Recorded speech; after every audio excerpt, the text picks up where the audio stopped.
Food security in Ghana has become a pertinent issue for several months now, with stakeholders warning of food shortage if the problem is not solved. While the government has consistently touted the progress made in the agriculture sector due to its interventions, issues such as a lack of access to poultry feed, fertilizer, and rising food prices, which is reflected in Ghana's high food inflation, have got stakeholders in the sector concerned. In order to address these issues, government has restricted the exportation of two of the country's important commodities, soya bean and maize, from the country. Already, the Plant Protection and Regulatory Services Directorate has stopped issuing phytosanitary certificates for the exports of both commodities. The directive restricts Ghana's export of maize and soya bean to Niger, Sierra Leone, the Republic of Congo, the United Kingdom, the United States, Italy, and Canada. The General Secretary of the General Agricultural Workers Union, Edward Karewe, although lauding the new directive, has expressed doubt over the government's ability to successfully monitor all borders to prevent smuggling of the grains. If it becomes necessary that you should not let your exports or your produce go out through exports for the purpose of domestic consumption and for industrial use, I think that is welcome.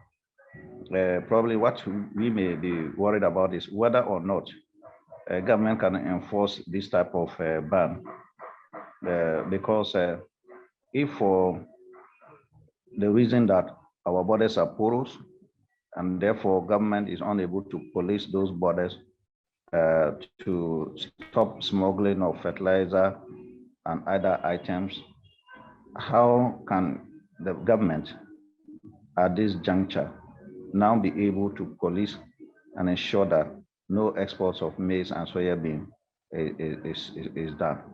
But if government can do that, certainly that will be good.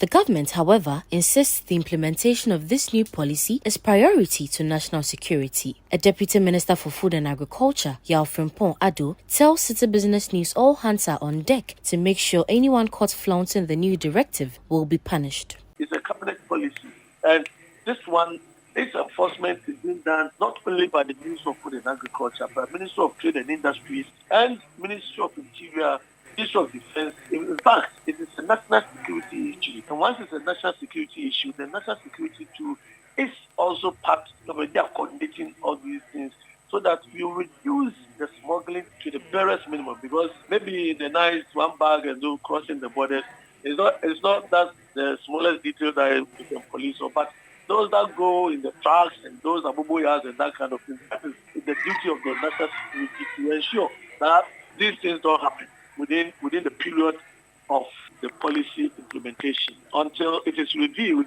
nobody can export any food. We are talking about maize and soya. So we should be rest assured that the national security is in full gear and they are going to stop anybody who is going to flout this directive.